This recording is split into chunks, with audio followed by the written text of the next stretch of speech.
I grew up in a pretty standard family, just me and my folks, living in a small, cozy house at the edge of town. My dad worked the late shifts at the factory, and my mom was a cashier at the local grocery store.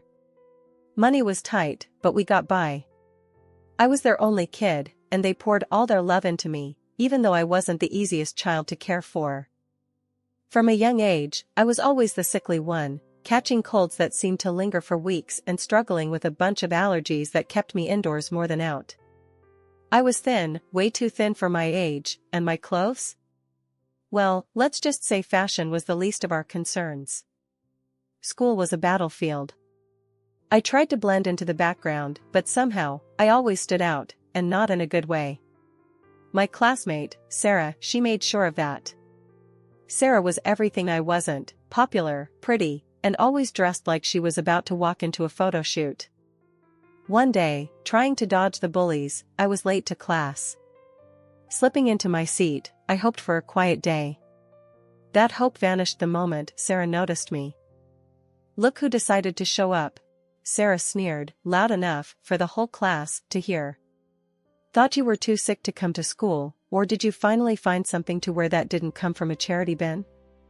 Her friends laughed, echoing her cruelty. I wanted to disappear, but there was nowhere to hide. I kept my eyes down, whispering, "Just leave me alone, Sarah." "What was that?" she mocked, stepping closer. "Can't hear you. Speak up." Before I could muster a response, Mr. Jenkins, our math teacher, entered the room, cutting off whatever Sarah had planned next. The rest of the day, I kept to myself, speaking only when spoken to, and even then, my words were barely above a whisper. At home, things were different. It was my safe haven. My parents, seeing my downcast eyes at dinner, exchanged worried glances.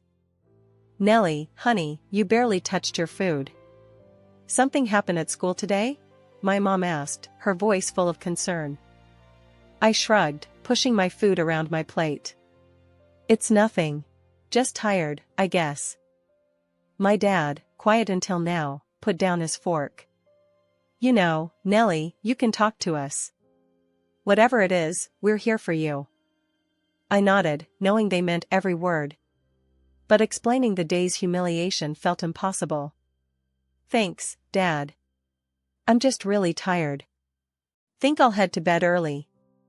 Dragging my feet towards the school gates, I braced myself for another day of dodging glares and whispered insults. My backpack felt like it weighed a ton, loaded with textbooks and the heavy dread of facing Sarah and her clique. As I navigated the crowded hallways, trying my best to become invisible, I heard the all-too-familiar voice that made my stomach twist in knots. "Hey, ghost girl, try not to vanish before class starts," sneered Mark, one of Sarah's loyal sidekicks. His nickname for me, a jab at my pale complexion and tendency to keep to myself, echoed off the lockers, drawing snickers from nearby students. I quickened my pace, not daring to look up. "Just ignore him," I muttered to myself, but the words felt hollow. The day's first challenge was surviving homeroom. Mrs. Parker, ever oblivious, droned on about the importance of attendance just as I slipped into my seat at the back. I barely settled in when Sarah, draped in her latest fashionable outfit, sauntered in, her entourage in tow. "Nice of you to join us, Nellie. We were worried you got lost in your closet of hand-me-downs," Sarah quipped loudly, tossing her hair as she passed my desk. A chorus of laughter followed. I clenched my fists, feeling the heat rise to my cheeks. "Just leave me alone," I shot back quietly, more to my desk than to her. "What was that, Nellie?" "Speak up, we can't hear you," Sarah taunted, turning to face me with a smirk. I shook my head, choosing silence over a battle I couldn't win.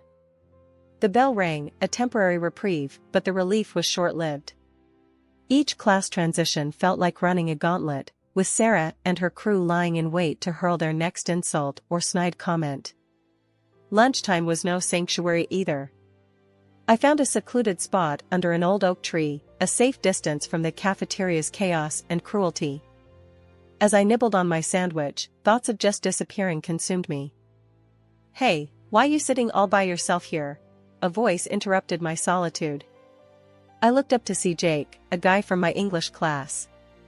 He wasn't one of Sarah's crowd, but I was wary all the same. "Just like the quiet," I replied, hoping he'd take the hint and leave me be. He shrugged, unfazed, and sat down beside me. "Suit yourself. Sarah's being a real piece of work, huh?" I was taken aback by his bluntness. "You could say that," I admitted, surprised by my own candor. "Listen, Nellie, you can't let her get to you." "She's all talk," Jake said, his tone earnest. I wanted to believe him, to find the strength to stand up to Sarah, but the words felt like a distant dream. "Easier said than done," I mumbled, my gaze fixed on the grass below. The bell, signaling the end of lunch, snapped me out of my reverie. Gathering my things, I offered Jake a small smile. "Thanks for, sitting with me." "No problem. See you around, Nellie," he said, heading back to the building. The rest of the day passed in a blur. With each class, I counted down the minutes until I could escape back to the safety of my home. But the day wasn't without its lessons. Jake's unexpected kindness was a glimmer of hope, a reminder that not everyone was against me. School had become a nightmare for me, one I couldn't wake up from. Every day was a repeat of the last, dodging insults, hiding from Sarah and her gang, and trying, unsuccessfully, to blend into the background. It wasn't long before the stress of it all started to take a real toll on me.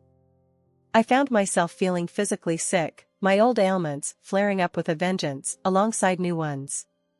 Headaches, stomach aches, you name it, I had it. I was a mess, inside and out. One evening, I was curled up on the sofa, a blanket wrapped around me, trying to shake off the latest in a long line of migraines when Grandma came over. She had this way of seeing right through you, and that day was no different. "Nellie, this isn't just about being sick, is it?" she asked, her voice soft but firm. I tried to shrug it off. "I'm fine, Grandma. Just tired." She wasn't having any of it. "Nonsense. You're sick, yes, but it's not just physical, is it? It's those kids at school, isn't it?" I hesitated, then the floodgates opened. I told her everything about Sarah, the bullying, the constant dread that filled my days. Grandma listened, her expression growing more concerned by the minute. When I finished, she sighed deeply. "Nellie, your body is reacting to your stress and anxiety. It's making you ill. All these problems with your classmates are affecting your health." I was stunned. Could my being bullied be the reason I was always sick? Seeing my confusion, Grandma explained further. "Stress can have a real, physical impact on your body. It's important we address not just the symptoms, but the cause as well." The next day, Grandma sat down with my parents and me to discuss a plan. It was clear that continuing to attend school wasn't an option, not if things stayed as they were. After much discussion, my parents decided to switch me to distance learning. It was a big change, but one that felt necessary. The difference was night and day. Away from the constant harassment and anxiety, I started to heal.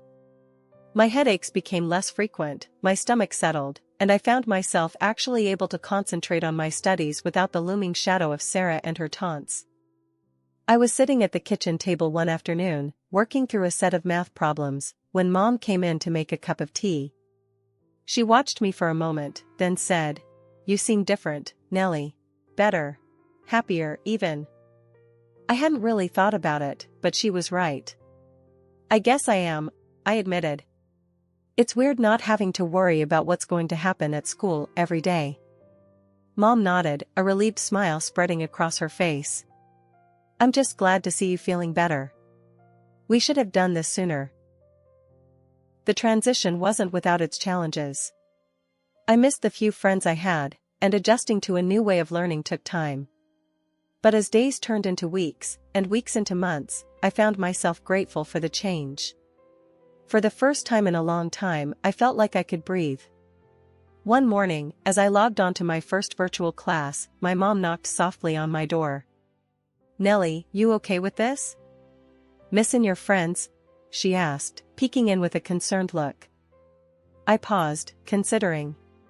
Kinda, I admitted. But it's better than before.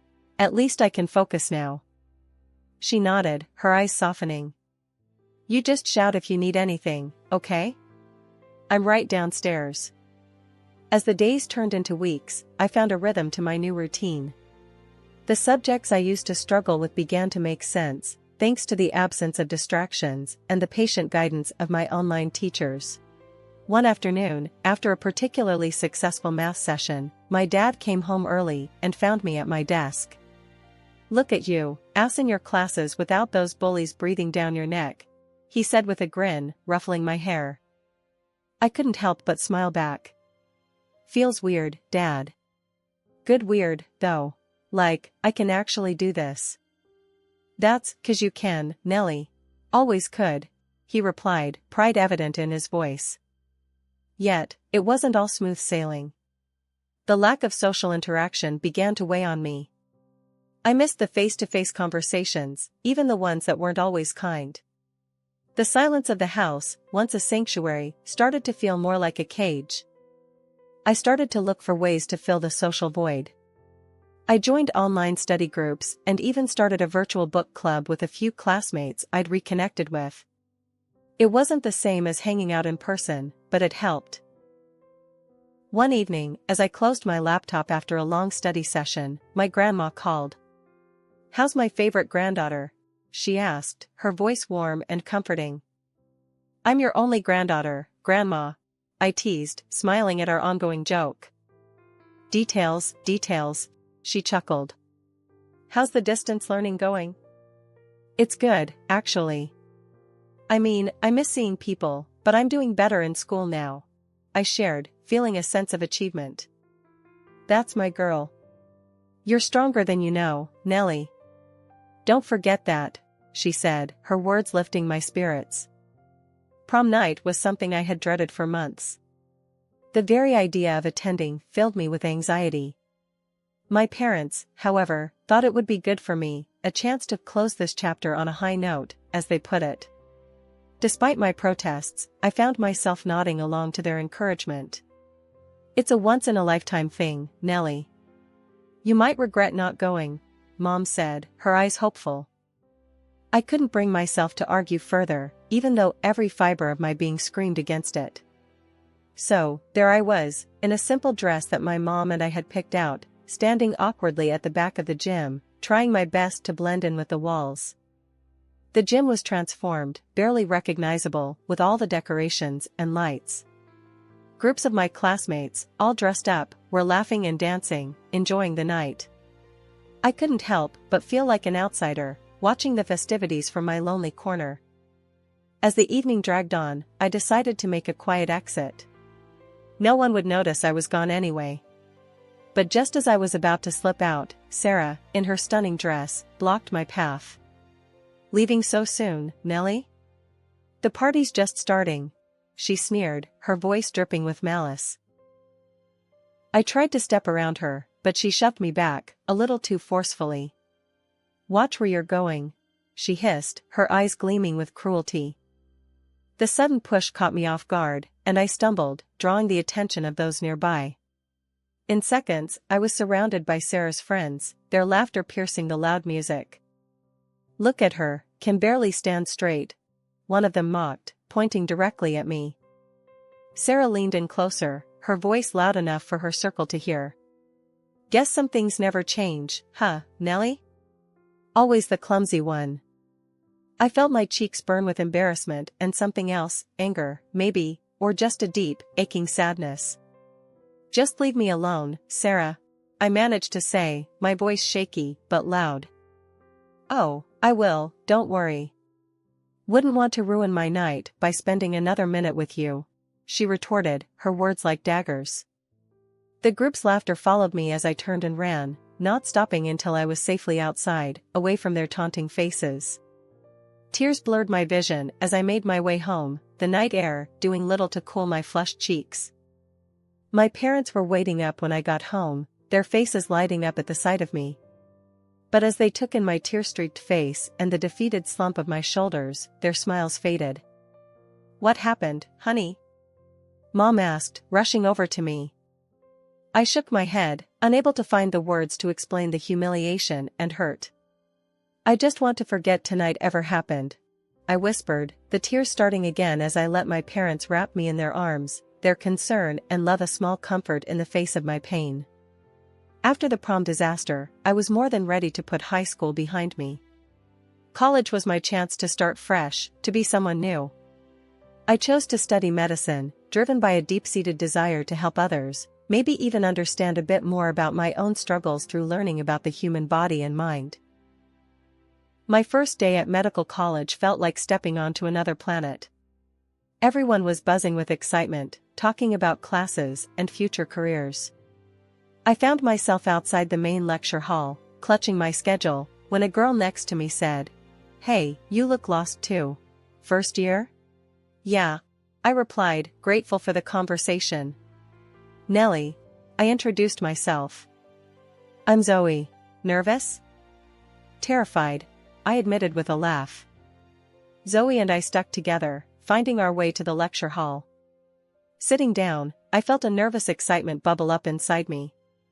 This was it, my chance to really make something of myself. As weeks turned into months, I started to come into my own.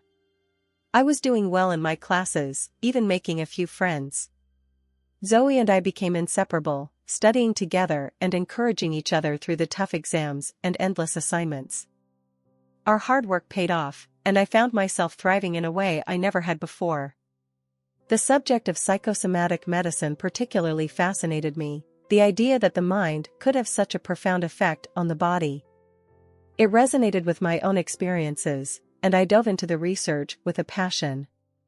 One day, after presenting a paper I'd written on stress and its physical manifestations, my professor pulled me aside.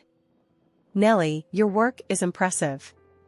Have you considered specializing in this field?" I was taken aback. I hadn't really thought about it. He nodded thoughtfully. "Think about it. You have a knack for understanding the complexities of the human mind and body. It's a rare gift." His encouragement bolstered my confidence, and I began to see a clear path ahead of me. I was going to use my past, my struggles, and turn them into something positive. I was going to help people heal, not just physically but emotionally too. As the years passed, I graduated from medical college with honors, my sights set on specializing in psychosomatic medicine. My family was proud, and I, for the first time in a long time, was proud of myself too. I had turned my life around, and I was ready to face whatever came next with a newfound strength and determination. Zoe hugged me tight on graduation day. "Look at us, we made it." "Yeah, we did," I said, smiling. "Here's to new beginnings." And as we threw our caps into the air, I felt a sense of closure. The hurt and isolation of my past were behind me. Ahead lay a future full of possibilities, a chance to make a real difference. And I was ready for it, more ready than I'd ever been. After pouring years into researching the profound effects of psycho-emotional stress on the body, my work started gaining traction. I'd written extensively on how the turmoil of our minds could physically manifest, leading to real, often severe health issues. Stress, anxiety, the grind of daily life, it all could lead to negative reactions within the body, spiraling into chronic conditions. What fascinated me most was finding ways to reverse or manage these effects, by addressing the root, the mind state. This journey of mine caught the eyes and ears of the medical community. Invitations flooded in, asking me to share my findings with peers, specialists, and even skeptics. It wasn't long before my name became somewhat of a buzzword in medical circles, a symbol of a fresh perspective on holistic healing. My big break came when I was invited as a speaker at the annual health conference. The topic I chose, the mind-body connection, psycho-emotional stress and physical health, struck a chord. As I spoke, I could see the realization dawn on many faces. This wasn't just theory, it was reality affecting countless lives. I walked off that stage, to a sea of applause, my heart racing not from fear, but exhilaration. I'd overcome my dread of public speaking, facing down an auditorium packed with professionals, and I'd held my own. The buzz from my presentation didn't just end with applause.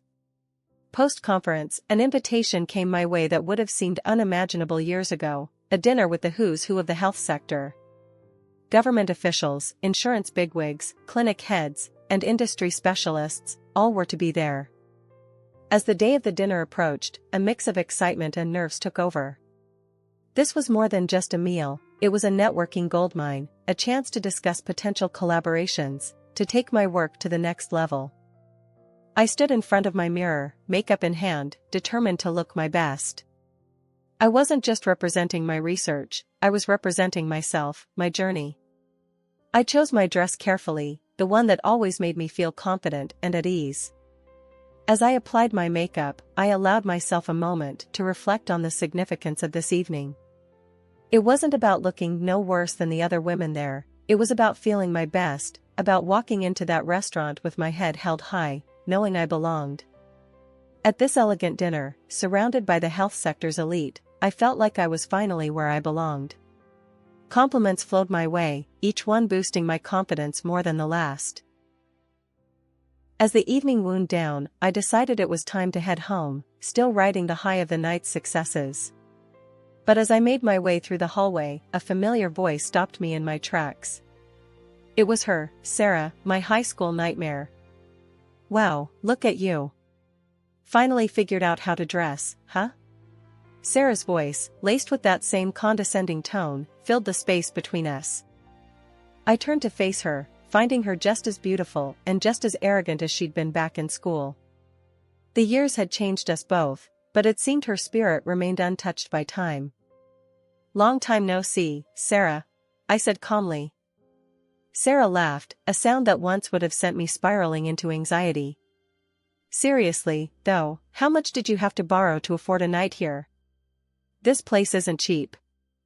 I met her gaze, steady and calm. The fear and insecurity she once inspired in me had long since faded, replaced by a strength forged in overcoming and succeeding, despite people like her. Before I could respond, the organizer of the dinner, Mr. Thompson, approached, his concern evident. "Is everything all right here?"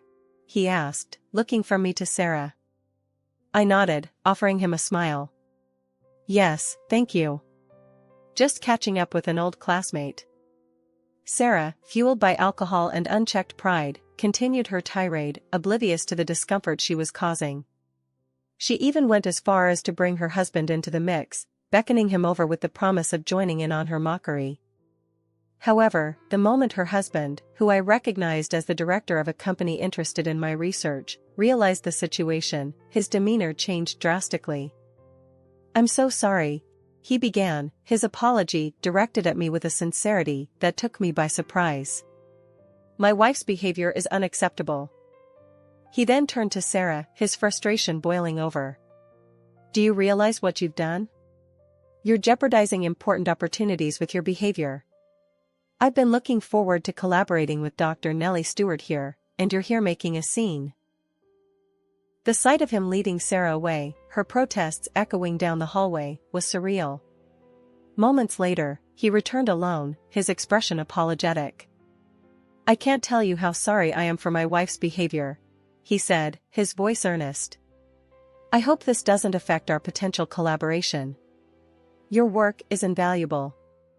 After the dinner, as I was leaving, I saw her, my former tormentor from school, sitting outside on the steps, her makeup smudged from tears.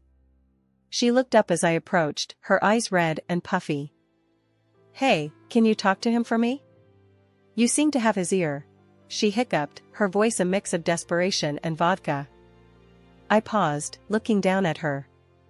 This was the girl who made my life a living hell back in the day, now asking for my help. The irony wasn't lost on me. "I'm not getting involved," I said firmly. "This is between you and him." "But you're like, doing so well." "He listens to you," she persisted, stumbling over her words. "That doesn't make it my business," I replied, my tone leaving no room for further discussion. I left her there, on the steps, a mess of her own making. Walking home, I couldn't help but feel a surge of satisfaction. I had come full circle, from the girl who was bullied to someone who stood her ground, unafraid. The news of her divorce came through the grapevine. I'd be lying if I said it didn't give me a sense of vindication. As for me, life was looking up. I had found someone, a man who appreciated me for who I was, someone kind and interesting.